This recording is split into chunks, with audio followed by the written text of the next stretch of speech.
Vous avez 3 ressources gratuites qui sont incroyables, c'est des sites web. Scamming Frog est de loin l'outil 360 technique le plus puissant. On benchmark nos concurrents. L'importance des audits, c'est pas d'être un bullshitter et d'avoir de la data, c'est d'avoir un truc avec une roadmap à la fin. Le pire audit que tu puisses avoir, c'est une sorte de listing d'erreurs qui va rien dire et de listing de mots. Tout ça, c'est de la merde. Tu veux être consultant SEO, tu vas sur le site de Paul Vangeau, tu passes sur SEMrush ou russe. Screaming Frog et de plugger l'API dessus. Hello à tous et bienvenue sur ce nouvel épisode de MVP. On peut voir Antoine dehors, c'est une grande première en exclusivité. Aujourd'hui, on va parler... Ouais, c'est ça. On va parler audit SEO. On va vous faire une formation gratuite en fait sur comment faire un audit SEO. Donc le but, c'est qu'on vous donne un max de tips. En plus, Antoine, il a un badminton à faire dans pas longtemps. Donc on va aller vite, on va aller à l'essentiel. Je vais rappeler rapidement les performances du podcast. Donc YouTube, 1850 abonnés, ça fait que d'augmenter. Je pense honnêtement, c'est peut-être grâce au short. En tout cas, peu importe, mais ça fait plaisir. Spotify, 114 notes 5 étoiles. Donc voilà, merci à toutes les personnes qui s'abonnent, qui commentent sur Spotify comme sur YouTube. Ça fait plaisir. On a aussi reçu pas mal de questions. On arrive bientôt aux 2000 abonnés sur YouTube, ça fait plaisir. Faudra qu'on fasse ça. Ouais, carrément. On a reçu des questions aussi par rapport au sujet de l'audit technique, donc enfin de l'audit SEO. On verra si on a le temps d'y répondre. En tout cas, on va tout de suite commencer. Je me rappelle sur les sponsors, donc merci à Tot SEO, O2Switch et Linkuma de soutenir le podcast. Tot SEO pour la partie sémantique, intention de recherche. Linkuma pour la partie netlinking avec des backlinks à partir de 7 €. Et O2Switch pour l'hébergement web français qualitatif. Vous avez les 3 liens dans la description. On va tout de suite commencer dans le vif du sujet. Donc, en gros, faut savoir qu'en SEO, quand on parle d'audit SEO, on parle souvent audit technique, audit on-page et audit plutôt d'autorité. Ça va être en gros les 3 piliers.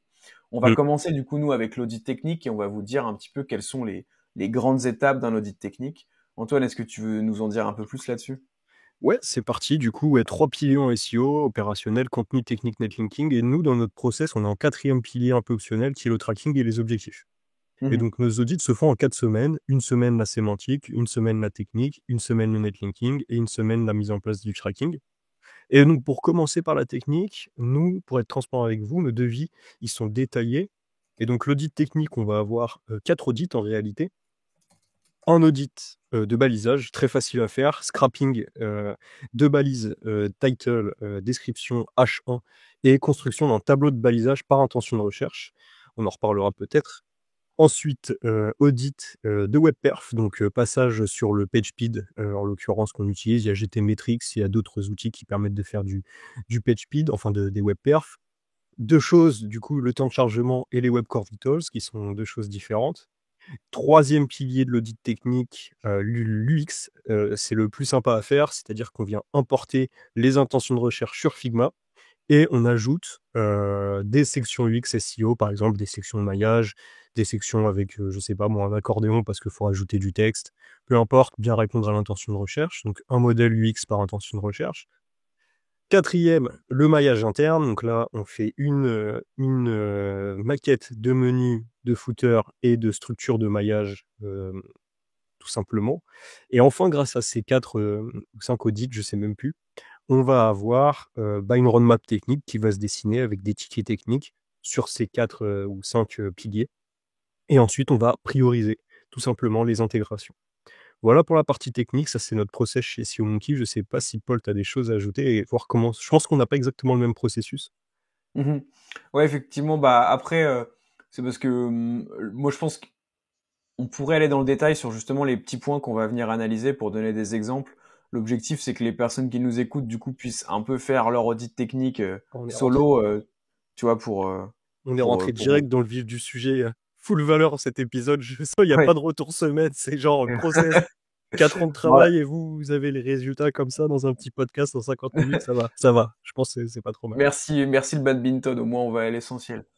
Mais en gros, pour vous dire, moi, quand je commence un audit technique, en fait, il y a plusieurs choses, il y a plusieurs grandes étapes. On va dire qu'il y a l'étape un peu manuelle, donc analyser des points techniques manuellement. On a l'étape Screaming Frog, analyse de crawl, voir ce que nous ressort l'outil. Donc Screaming Frog, pour ceux qui savent pas, je rappelle, mais c'est vraiment un outil qui va imiter le comportement de Google, qui va visiter très rapidement toutes les URL de votre site pour ensuite, en gros, sortir des stats genre sur 120 URL visitées, il y en a 20 qui ne sont pas indexables, voici lesquels, voici pourquoi, etc. En gros, ça nous permet de faire ça. Après, on a l'étape un peu web performance, comme tu l'as dit. Donc là, ça va se passer plutôt sur PageSpeed.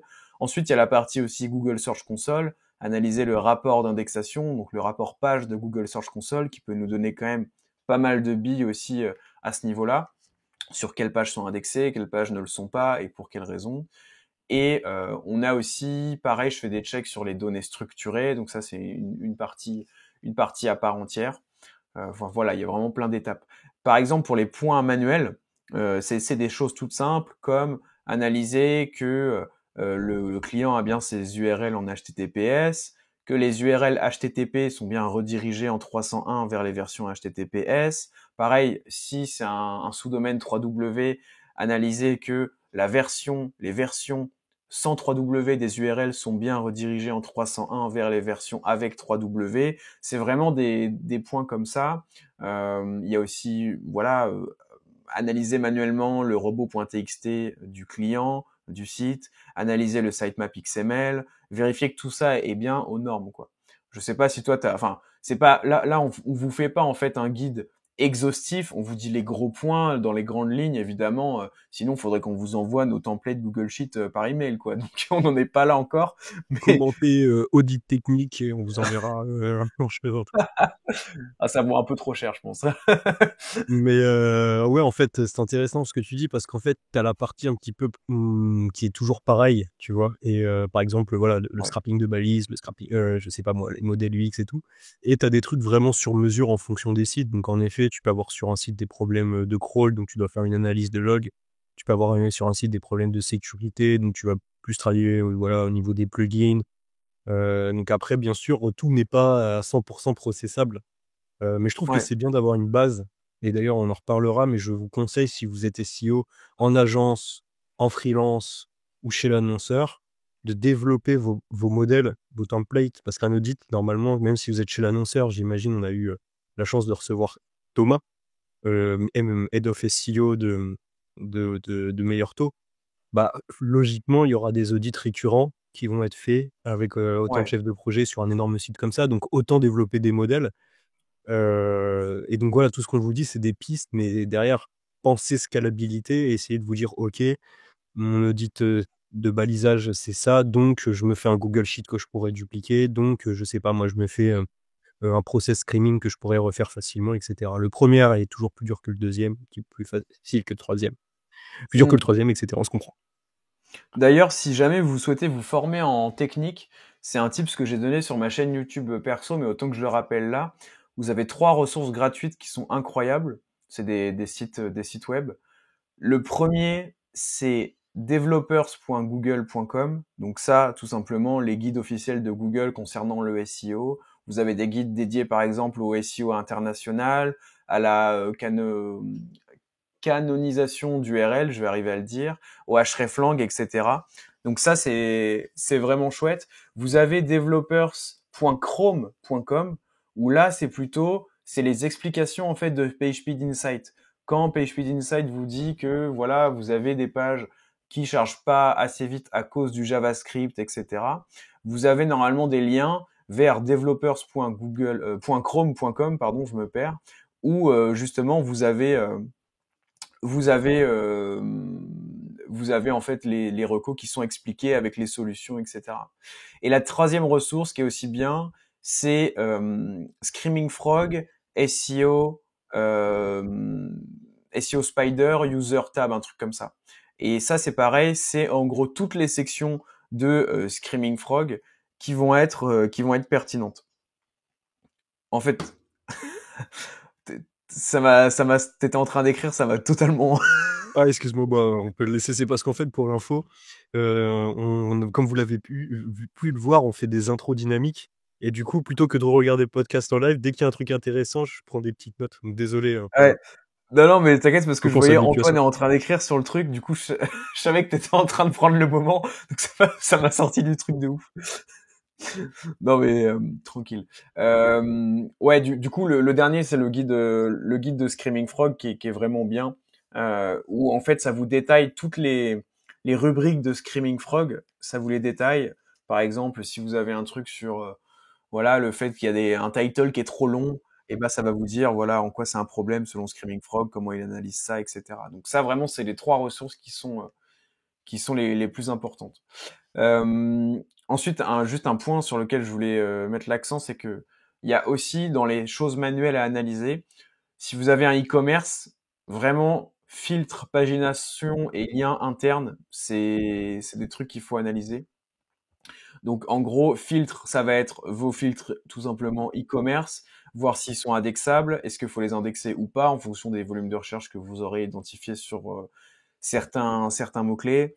Pagination, pareil, est-ce que vos pages de pagination, bah, est-ce qu'elles sont indexables ou pas? Et les liens internes, bah, c'est voir comment tout ça est maillé. Est-ce que on a un fil d'Ariane, par exemple, qui va faire un lien depuis les pages produits vers les pages catégories. Enfin bref, c'est vraiment très très large. En tout cas, j'espère que là déjà, avec ce qu'on vous a dit, vous y voyez un peu plus clair sur ce qu'est un audit technique. Je sais pas si tu voulais ajouter des choses, toi, Antoine. Bah, je pense qu'on peut finir chaque audit par les outils globalement qu'on utilise. Pour Ouais, moi, les outils, et on essaye d'être le plus minimaliste au bout d'un moment aussi, parce que si on a toute la palette des 90 000 outils qui existent, ça va être compliqué.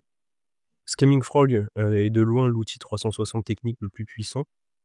ouais, Pour les analyses de log, il y a Botify. Ensuite, du coup, beaucoup, j'adore Detailed et en extension Chrome, donc Detailed qui donne en fait, là je dirais voilà le balisage. En fait, c'est pour faire de l'audit on page. Donc vous allez sur une page, on vous donne la balise title, la balise description, la balise achat, URL, le fait que son statut d'indexabilité, voilà, c'est vraiment toutes les infos on page. Et Wapalizer qui vous donne aussi des infos plus au niveau de la carte d'identité du site. Ça, c'est vraiment les outils que j'adore utiliser sur la partie audit tech. Comme je vous dis, je sais qu'il y en a des milliers d'autres, mais le but, c'est pas de vous peut-être juste donner ce qu'on utilise. D'ailleurs, toi, ouais. Paul, je sais pas ce que tu utilises en mode process sur tes audits tech. Bah, audit tech, en vrai, c'est vraiment comme je disais, t'as la partie t'as la partie qui va être faite sur Screaming Frog qui est vraiment une grosse partie, la partie sur PageSpeed Insight, t'as la partie sur les tests, le test de résultats enrichis de Google aussi. Ou pareil, je peux aller voir le site schema.org pour voir ce qu'il est possible de faire. T'as la partie, pareil, bah, pour les données structurées, là dont je viens de parler. T'as technical SEO.com où ça te permet de générer des données structurées assez facilement. Donc ça, c'est un bon tips aussi. Puis voilà, après il y a la Ok. partie Google Search Console, il y a la partie aussi Google Merchant Oui, Center. c'est vrai. J'essaie de le faire de plus en plus là pour les e-commerce. Bien C'est sûr. pertinent pour apparaître dans les free listings. Et puis voilà, hein, je regarde un petit peu. Il y a le test mobile aussi, mais ça, donc la page n'existe plus, le test mobile, donc c'est plutôt une section maintenant de la Google Search Console. Mais sinon, ouais, en gros, c'est à peu près tout, hein. C'est ça. Bah, si tu veux, on peut passer à l'audit plutôt on-page. Let's go. Moi, c'est marrant parce que l'audit on page, je le fais avant l'audit tech, parce que j'en déduis mon cocon sémantique avant de faire, par exemple, l'Arbo. Et donc, Ok, je préfère faire mon audit sémantique avant de faire l'audit technique. Donc, ok. le process chez SEO Monkey, meilleure agence SEO France 2020 pour, pour faire du SEO YouTube.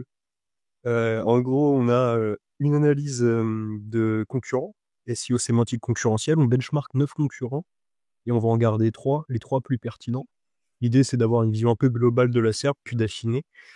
Et sur les 3 concurrents qu'on garde, on va vraiment analyser voilà, dans le flow le site. Donc en gros, ce qu'on aime bien faire, c'est déjà comprendre son arborescence, tout part du menu, comprendre voilà, les niveaux de page. Donc déjà, ça vous donne une idée de l'arbo, c'est super. Faire une extraction de mots-clés. Pour ça, vu qu'on n'a pas accès au site des concurrents, on n'a pas la Search Console, donc on va utiliser des outils comme SEMrush. Pareil, on n'utilise pas 15 millions d'outils, donc c'est soit SEMrush, soit Href, soit Systrix, etc. Donc, nous, c'est SEMrush, mais bon. D'autres outils le permettent également. Donc, extraction de mots-clés. Ensuite, on en déduit les intentions de recherche. C'est ce que je dis aux consultants. Ne cherchez pas la requête, cherchez les intentions de recherche. Donc, par exemple, un plombier, allez pas vous dire il faut être premier sur plombier Paris 18. C'est plombier plus secteur d'activité plus arrondissement, quoi. Donc, tu fais pas que Paris 18. Donc voilà, c'est pareil pour tout en fait. Si tu vois qu'il y a un mec qui a ranké sur logo plus une marque, bah, t'estimes qu'il faut faire logo marque dans ton silo. Donc voilà, bien identifier les silos sémantiques qu'ont les concurrents. Ensuite, on va faire un audit on-site. Pourquoi? Parce qu'en fait, on va greffer la stratégie SEO sur l'existant. Faut pas cannibaliser les pages. Donc s'il y a des pages qui rankent top 3, faut les mettre en veille. Top 10, on va les mettre plutôt en mise à jour de contenu. Il y a des gens à côté de moi qui viennent d'arriver là. Qu'est-ce que c'est ce fou là? Ensuite, deuxième page, on va aussi les mettre en mise à jour de contenu. Et au-delà de la deuxième, à part sur des requêtes ultra concurrentielles, on va cannibaliser, c'est-à-dire qu'on va recréer des nouvelles pages. Voilà, on s'en fout, quoi. On est trop loin dans la cercle. Donc voilà, l'intérêt de faire un audit on-site, sur la partie sémantique, c'est d'identifier les requêtes cibles qui existent déjà et de les retravailler. Et grâce à ces deux analyses, on va avoir une liste de mots-clés à positionner. On va la prioriser sur un KGR, en gros, pour savoir pourquoi on commente. En fonction de recherche transactionnelle, volume de recherche, niveau de concurrence. On va en déduire un cocon sémantique qu'on va faire sur Xmind, mais vous pouvez le faire sur n'importe quel outil de mind map, avec des petites bulles. Et enfin, on va vous faire une roadmap de contenu. Comme la roadmap technique, si simplement on va avoir une requête cible est égale à une ligne qui correspondra à une page soit à créer, soit à mettre à jour. L'importance des audits, c'est pas d'être un bullshitter et d'avoir de la data, c'est d'avoir un truc avec une roadmap à la fin. Donc c'est ça qui demande beaucoup de travail, c'est de créer, ok, la roadmap, c'est qu'un document, mais en fait, pour avoir une bonne roadmap, il faut tous ces travaux en amont. Mais ce qui crée, l'intérêt d'un audit, c'est qu'il n'est pas un audit bullshit, c'est un audit où, en fait, tu as la meilleure roadmap, clé en main. Et ensuite, tu lances ton opérationnel. Le pire audit que tu puisses avoir, c'est une sorte de listing d'erreurs qui va rien dire et de listing de mots-clés. Tout ça, c'est la merde. Ça peut s'extraire 70 pages en 30 minutes sur SEMrush. Donc attention aux arnaques, parce qu'on les a parfois vues plusieurs fois avec Paul. Des faux audits. Rapport SEMrush. Vendu 1500 balles, quoi. Ouais, ça existe. Juste, là, je reviens sur un truc que tu as dit il y a un petit moment, mais tu as mentionné KGR. Donc, en gros, pour ceux qui savent pas ce que c'est, je définis parce que je sais que quand on écoute un podcast sur un sujet comme le SEO, dès qu'il y a un terme qu'on comprend pas, ça peut nous faire tiquer sur le reste. Mais en gros, KGR, c'est Keyword Golden Ratio. Et ça permet de voir un petit peu là où on a les tops opportunités d'un point de vue concurrentiel. Et en gros, c'est le volume de recherche, donc le nombre de fois où ce mot-clé est recherché dans Google tous les mois, divisé par le nombre de all-in title. Donc, en gros, le nombre de pages indexées dans Google qui mentionnent dans leur title le mot-clé en question, donc qui ont des chances de le cibler. En gros, voilà. Merci pour la précision. Parce que je me dis qu'il y a KGR. Non, mais t'as raison. Il n'y a pas tout le monde qui connaît, hein, même des SEO avancés. Si tu l'utilises pas, c'est pas ce que c'est, je pense. Mais ouais. Et moi, audit on page, en fait. Alors, petit rappel sur les sponsors du podcast juste avant. Todd SEO, O2Switch et Linkuma. Vous avez les 3 liens en description si une des solutions, ou les 3 ou 2, vous intéresse. Mais en gros, moi, audit on page, c'est pas un truc que je vais faire forcément en début de Presta. C'est plutôt, moi, je regroupe tout dans le brief de contenu, tu vois. C'est-à-dire que quand je fais un brief de contenu pour un mot-clé stratégique, forcément, je vais aller analyser la concurrence, je vais regarder ce qu'ils font d'un point de vue contenu, je vais revoir la structure du client, etc. Donc moi, c'est pas un truc que je vends en amont, quoi. Ok. C'est parce que je mets des commentaires pour l'intro, je me dis que c'est vrai que il va falloir peut-être que je fasse ça différemment, que je prenne une feuille et un crayon, parce que c'est un peu perturbant. Non, mais je te dis, tu fais, moi regarde là, j'ai l'extension, bah ça donne de la valeur hors SEO aux auditeurs. J'ai l'extension Fast Note là. Ah, Et ouais, moi, ouais. je l'ouvre en 2 secondes, ça me fait un brouillon. Ou alors, à ta place, j'ouvrais un Google Docs, tu vois, vite fait. Google Docs ou Notes, hein, ouais, clairement, faut que je fasse Ouais, ça. voilà. Mais ouais, parce qu'on est en train de processiser ça, en fait. Donc En ouais, plus, si on a vous fait l'avez ça remarqué, pour la première normalement. fois la semaine dernière avec un invité, Thomas. Il a Ouais. vraiment pas dû comprendre, lui. Il fait pas des podcasts toutes les semaines. Ouais. Mais Mais moi, là, ça m'a perturbé, tu vois. Aujourd'hui, je suis un peu genre, j'ai bien travaillé, je suis un peu fatigué. Genre là, j'ai vu ça, j'ai fait, ça m'a sorti. Ça m'a sorti du truc. Là, il y a merci pour la précision plus rigolade à 18 minutes environ. Strictement rien à dire. Ça va être le titre de l'épisode. Non, mais ouais. Et donc, ouais, audit on page, c'est pas un truc que je vends, mais je le fais plutôt au fil de la presta, quoi. On va dire le tarif mensuel est fait en conséquence. Mais en gros, ouais, il faut regarder est-ce que vous répondez bien aux intentions de recherche. Même le l'UX, clairement, ça rentre Ouais. là-dedans pour moi, même si tu as déjà fait peut-être toi en amont déjà un audit un peu UX des top pages, des top templates de pages, ça peut valoir le coup de repasser dessus, analyser bah, le title, la méta description, enfin passer tout au crible, hein. Même le maillage interne, en réalité, je l'inclus dedans parce que quand je fais des briefs de contenu, c'est pareil, il faut repasser sur le maillage interne de la page, etc. Donc C'est vraiment, super c'est lié, hein, toutes la les bases du technique et le SEO, contenu. quoi. Déjà, en audit on page, UX est égal à sémantique et technique. Maillage interne et Herbo est égal à sémantique et technique. En fait, tout est très très lié, hein. Ouais, ouais, La preuve, franchement, c'est vrai que c'est assez lié. mon intention de recherche, je la mets en technique, toi tu la mets en sémantique. C'est vrai que les deux se tiennent, quoi. Ouais, bah ouais, moi c'est sur la partie contenu. Après, c'est de toute façon tant qu'on optimise les mêmes points à la fin, on a les mêmes résultats, quoi. Après, on a la partie autorité. Là, c'est pareil. Du coup, toi, c'est un truc que tu fais en amont ou pas? Parce que moi, je vais te dire, au début, ça m'arrivait de vendre des audits netlinking ou des audits d'autorité, et maintenant, c'est vraiment très rare. En fait, je le fais plutôt au fil de l'eau, quoi. Ah ouais, non, non, on le fait en même temps. Alors ça dépend des typologies. Il y a même des sites qui nous demandent que de l'audit d'autorité. Un Ok, site ouais. super avancé qui roule bien en contenu, en technique, qui veut juste un audit de Ouais. netlinking. Donc en vrai, ça a du sens. Simplement, oui, l'audit de netlinking, faut pas le faire sur un petit site. Parce que d'abord, faut faire le contenu, la technique. Le netlinking, c'est la cerise sur le gâteau. Mais dès que tu as un Ouais. site avancé, pour moi, il faut absolument faire l'audit d'autorité et de netlinking. Alors, comment on procède? On va commencer par faire une analyse majestique des concurrents, donc les mêmes 3 concurrents qu'on a identifiés sur l'analyse sémantique, souvenez-vous. Ouais. On va les passer sur Majestic, comprendre un petit peu leur autorité, leur profil de lien. Attention à bien utiliser. Donc là, on a parlé des outils sémantiques, on va plus être sur du SEMrush. On n'a pas parlé des audits un petit peu propres au type de site. Donc, un site de service, on va auditer la Google My Business en sémantique. Mm. Un site de e-com, on va faire la Google Merchant Center. Voilà, ces petites choses aussi qui peuvent varier. Mais bon, je reviens sur le netlinking. Donc, profil de lien, autorité globale des 3 concurrents. Et ensuite, analyse Majestic On-Site, hein, bien sûr, pour connaître la qualité des liens actuels, et puis le nombre de backlinks, et puis la typologie de liens, et puis les encres, et puis voilà, tout ça. Et Mm. ensuite, on va venir construire 3 bases de données, plus potentiellement une liste de désaveux. Donc la base de données de blog SEO, ce sont des petits sites, par là, on peut vous recommander à fond Linkuma. Donc l'idée, c'est d'aller chercher ce qu'on appelle des PBN. Il faut le faire. Ça a des objectifs qui peuvent être un peu différents. Deuxième base de données qu'on va construire avec des articles invités. Exemple, je veux référencer un site sur le marketing digital. Je peux demander à Paul, salut Paul, est-ce que ça te dirait d'avoir un super article de blog sur ton site qui envoie un backlink vers mon client? Je le mets dans ma base de données à Paul Vengeon parce que potentiellement c'est quelqu'un que je vais contacter. J'ai plein de process, donc nous, la base de données articles invités, on a nos clients, on a une 50aine de sites qu'on gère en interne, donc forcément ça aide. Les connaissances des clients. Donc moi, typiquement, si c'est SEO Monkey, je peux demander à Paul, mais bon, le client, il peut avoir son cousin, ou même ses réseaux de sites, etc. en interne. Et enfin, on va également aller scraper, grâce à SEMrush cette fois-ci, les meilleurs articles invités des concurrents et les contacter en bulk, avec des outils comme Lemlist, et SEMrush le permet aussi. Je sais que Hugo a fait un bon process là-dessus, notre responsable des opérations.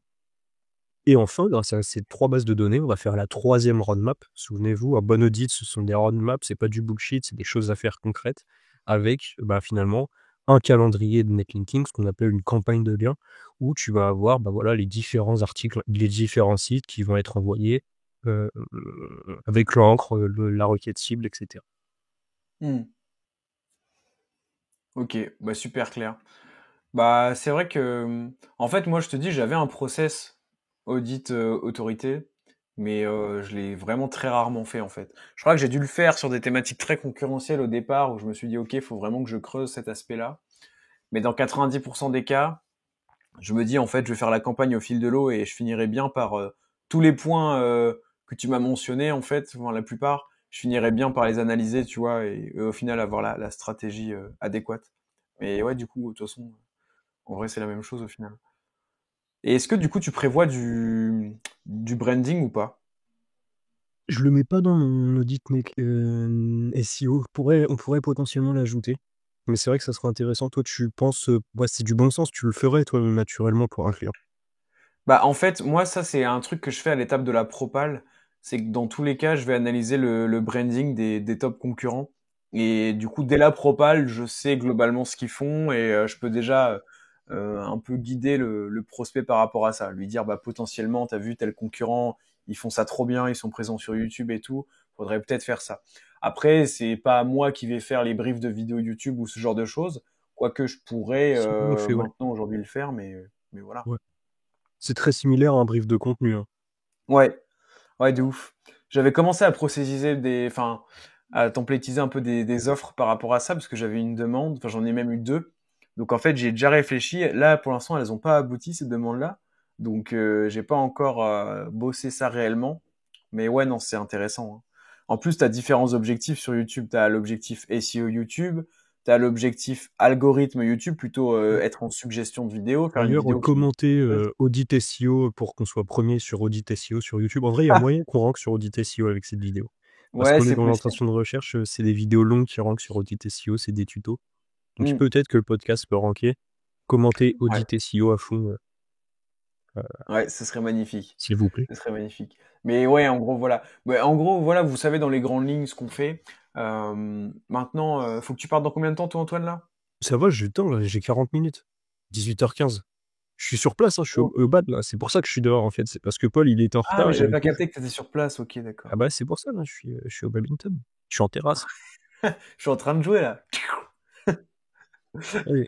Excellent. J'étais censé le faire Euh, au bureau et puis Paul arrivait en avance, mais du coup il arrive en retard, donc j'ai dû partir au badminton et je me retrouve à enregistrer sur une terrasse, quoi. Mais ça va, il y a J'avoue, personne autour. en plus, c'est de ma faute. Ouais.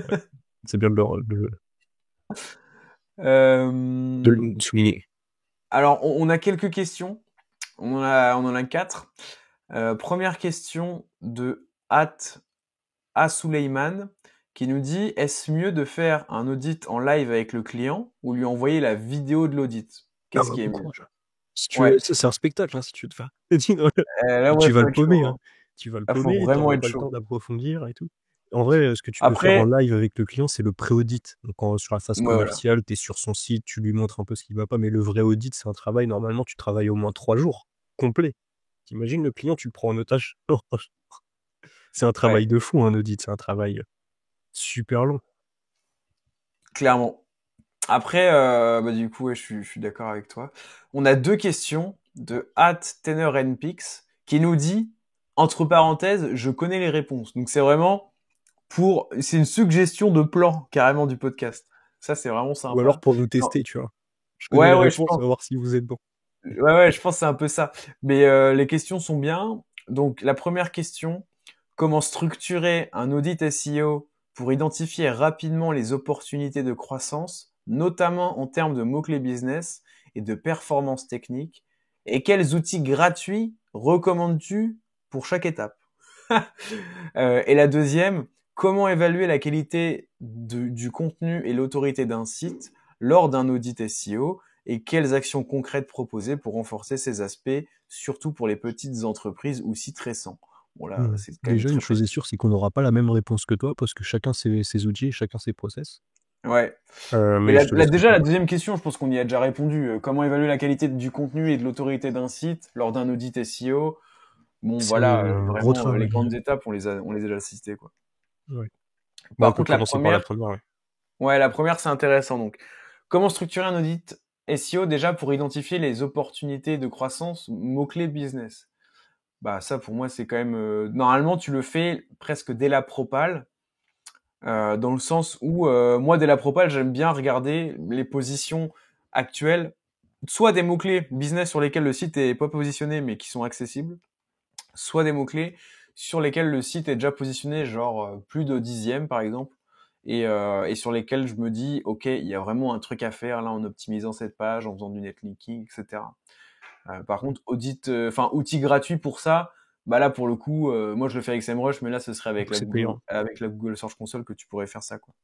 Pas trop, parce que tu as juste les mots-clés du site. Donc si le site rank pas, tu peux pas le faire avec la GSC. Pour moi Ouais, déjà, ouais, bah oui. plus important, c'est le bon sens. Surtout quand tu as de l'expé. C'est ce qu'on dit, genre, c'est quoi du coup la courbe de je sais pas quoi, où en fait, au début tu te compliques à mort la vie et en fait à la fin tu te rends compte que c'est des choses simples, hein, qui fonctionnent dans le bon sens. Ah oui, oui, alors j'ai plus le nom de la courbe, Ça mais mais en gros, les mots-clés, en fait tu te poses avec ton client, il les connaît déjà mieux que toi au début, surtout si c'est une thématique un peu bizarre que tu connais pas, mais en fait c'est quoi? C'est les mots-clés transactionnels, c'est soit les services, si c'est sur un site de service, soit les produits ou les catégories si c'est un site de catégorie, soit les fonctionnalités si c'est un SaaS. Vous voyez? Donc en fait, c'est du bon sens. Par exemple, je sais pas moi, tu veux re tu été consultant SEO, bah, naturellement, tu comprends que c'est être consultant SEO, freelance SEO, prix, audit SEO, de ce genre de choses, tous les services. Hem, Ensuite, moi j'adore analyser les meilleurs concurrents, franchement, ça aide tellement. Sur un site, genre, tu prends, un concurrent, genre, tu veux être consultant SEO, tu vas sur le site de Paul Vengeon, tu le passes sur SEMrush, outil d'espionnage russe, qui est vraiment russe d'ailleurs, SEMrush, c'est marrant je trouve, parce que le plus gros, outil d'espionnage, c'est un outil russe. Et en fait, tu vas voir toutes les requêtes, que Paul travaille, donc ça te donne déjà tes requêtes cibles, c'est vraiment l'idéal. Ouais, moi je trouve que l'analyse des concurrents avec SEMrush ou d'autres outils, c'est ce qu'il y a de plus pertinent, quoi. mmh, ouais, je suis d'accord. Et donc après, pour la deuxième partie, donc pour les opportunités de croissance en termes de performance technique, donc là, j'imagine que tu parles de WebPerf et j'ai une bonne réponse à te donner. Moi, le meilleur compromis que j'ai trouvé, mais du coup, c'est pas 100% gratuit, c'est d'utiliser Screaming Frog et de plugger l'API PageSpeed Insight dessus. Et ça, vraiment, ça marche très bien. Et en gros, ça te permet de trouver quelles sont les opportunités PageSpeed Insight, les recommandations qui concernent le plus de pages, en gros, et qui permettent d'économiser au global sur le site le plus de ressources et donc de gagner le plus de temps de chargement. Donc tu peux vraiment voir ça, le résumé avec Screaming Frog en mode différer le chargement des JavaScript, ça représente une économie de xxxxx millisecondes et tu vois que c'est 2 fois supérieur à différer, je sais pas, le CSS par exemple. Et donc là, après, tu as les URL concernés. Donc ça fait vraiment de la web performance en masse, en bulk, et je trouve ça plutôt cool pour rapidement savoir. Parce que si tu passes une URL dans PageSpeed, puis une autre, bon. La technique, sinon, pour pallier à ça, c'est de le faire un peu par template. C'est de te dire, je passe ma page produit, je passe ma page catégorie, je passe une page, un article de blog, et puis j'en conclus que ce sera à peu près la même reco pour toutes ces mêmes pages-là. Mais bon, Et c'est pas forcément le cas. Mais c'est déjà mieux que rien. Mais ouais. en tout cas, ouais, on en a pas parlé, mais enfin, du coup, tu viens de l'aborder sur Screaming, et on a des API, des connexions API, et donc tu peux brancher le PageSpeed, c'est ce que tu viens de dire. Tu peux aussi brancher la Google Search Console. En gros, Ouais. Screaming, c'est vraiment une dinguerie. Si tu veux vraiment avoir l'audit pointilleux technique, c'est vraiment l'outil, tu peux vraiment pousser le truc loin. Et moi, j'ai plein de choses, et je pense que Paul aussi, je pense que tu auras l'humilité de le dire, que j'ai jamais abordé sur Screaming. Il y a encore plein de choses à découvrir Ah avec tous bah les oui. connecteurs API. C'est vraiment un très bon outil, pour les gros sites, les audits techniques. Par exemple, tu veux les indexables non indexés, tu peux pas les avoir sur la Search Console, pardon, sur Screaming. Donc il faut que tu Mmh. connectes l'API Search Console et que tu mettes une propriété. Donc voilà, il y a plein de petites choses que vous pouvez faire qui sont vraiment sympas. Mmh. Ouais, clairement. On a 2 dernières questions. Manu Fanfou Rêveur. Comment faire un audit SEO pour la refonte d'un site web? Bah Déjà, ça, je pense que je tiens à c'est m'excuser à @manu for forever, parce que voilà, mal prononcer ton nom, franchement, c'est pas très respectueux, je trouve. j'avoue, c'est pas respectueux. En vrai, je sais même pas comment ça se prononce. Et bah du coup, en fait, sa question, par contre, on le remercie. On le remercie pas pour son pseudo Twitter, mais on le remercie pour sa question, parce que ça fait une magnifique passe décisive vers l'épisode sur la refonte et la migration qu'on a déjà réalisé, et donc je ne peux que te conseiller de l'écouter, puisqu'on a tout traité, enfin la plupart des points, franchement, c'était assez exhaustif. La dernière question, mon désir Tiemoko, quel est le process étape par étape utilisé en agence? Bah ça, on y a aussi répondu. Donc ça, c'est Clairement. Et magnifique. puis chaque agence a ses audits différents, Ouais, ses modèles différents. Heu Par exemple, tu peux partir sur une base sur SEMrush dans l'outil rapport. Tu peux idéalement aussi partir, je pense qu'il y en a pas mal qui le font, sur Looker Studio. Si ouais. tu fais un bon modèle Looker, je pense que tu peux avoir des audits un peu automatisés, une base qui est vraiment sympa. Mmh. que, à mon avis, beaucoup d'agences ont dû faire quand tu des belles agences avec un beau petit design et tout. Bah, tu vois, tu te fais un petit Looker Studio automatique. Et après, bien sûr, tu rajoutes l'analyse humaine, quoi. Ouais. Non, c'est sûr. Bah écoute, là, on a voulu tracer, je pense qu'on a tracé, hein. On a été efficace. Moi, si j'ai juste une chose à ajouter, c'est sur le tracking. Ouais. On a oublié. Donc, en fait, le tracking, c'est la 4e semaine de l'audit chez SEO Monkey. C'est un vrai travail où, en fait, déjà, tu auras à brancher un suivi de position. Donc, le suivi de position, il y a plein d'outils qui le permettent. La Google Search Console n'est pas précise, hein, pour faire des suivis de Ouais. position. J'ai vu un débat sur Twitter, je crois que c'est Jérôme Pasquelin qui dit tu faut que tu nous envoies ton suivi de position sur Agence SEO sur la Search Console, mais c'est pas précis. Donc, il y a MyPoseo, voilà, suivi de position SEMrush, au moins vous avez une vision un peu plus précise. Donc ça, c'est bien parce que c'est des KPI qui sont transactionnels plutôt que de vous dire pourcentage trafic, pourcentage impression, pourcentage, je sais pas moi, CTA et tout. Ça veut tout et rien dire. Au moins, suivi de position sur tes 50 requêtes que tu vas travailler les 6 premiers mois, ça ment pas. Et si tu arrives en top 3, t'inquiète pas que ton client il sera rentable. On branche aussi un Looker Studio. Donc pareil, si on a un modèle assez commun avec Paul, d'ailleurs on l'avait construit ensemble. Ouais. Commenter Looker Studio. Non, je plaisante, on va nous l'envoyer non plus. Mais en gros, c'est un outil où voilà, tu branches, le site de ton client, sa Search Console, SEMrush, je fais un peu Analytics, et puis ça te remonte toutes les données déjà de base que tu veux. C'est un peu en mode PowerPoint, c'est très sympa pour le client. Et pour nous, SEO, c'est super parce qu'on peut le mettre à jour, on peut vraiment le personnaliser. Mmh. On le livre aussi en 4 semaines, nous. Donc en fait, on fait l'audit sémantique la première semaine, mais on le livre à la fin de la première semaine. L'audit technique la deuxième semaine, on le livre. Tu vois, c'est pas un audit livré one shot. Et donc, en fait, tu as un aspect un petit peu. En fait, tu viens livrer l'audit de manière récurrente, et ce qui permet vraiment de faire monter aussi en compétence ton client. Voilà, la Mmh. partie reporting, tracking est très importante. Sans objectif, vous allez aller dans tous les sens. Donc voilà, mots-clés à positionner, relation client, pédagogie, faites kiffer vos clients, quoi. Donc pour faire kiffer un client, il faut bien lui expliquer les choses. Et faut pas être en mode voilà, c'est super compliqué. Je t'ai fait une analyse de log sur ton Ouais, site. ouais, ouais. Non, c'est sûr. De toute façon, comme dans tout, enfin, toutes les tâches d'un consultant SEO, la communication, là, ça vaut autant que l'opérationnel, quoi. Si le, si le client est pas capable de comprendre, alors s'il a un dev, qu'il envoie au dev et que le dev comprend, bah écoutez, parfait. Mais si le client doit comprendre et qu'il comprend pas, ça va être très compliqué. Et des fois, faut s'attendre, parce que là, on vous a parlé de ça un peu comme si vous étiez prestataire. Mais si vous êtes prestataire, du coup, il faut vraiment s'attendre à ce que ça prenne longtemps à intégrer, faut repasser dessus, faut resetter, etc. Quand c'est vous qui le faites uniquement pour votre site, ça peut aller très très vite. Juste, faut trouver parfois les extensions qui permettent d'intégrer tel ou tel reco, les manières de faire ci, faire ça, mais ça peut aller vite. Voilà, bah écoutez, je pense qu'on a fait un bon petit tour. Si jamais, vous voyez là ce qu'on a fait, c'est qu'on a fait en gros un épisode un peu sur tous les types d'audits, qu'on a, je dirais pas survolé, mais disons qu'on est passé quand même vite dessus, on n'est pas rentré non plus dans le détail à 2000% de chaque truc, parce que c'est impossible à faire en un épisode.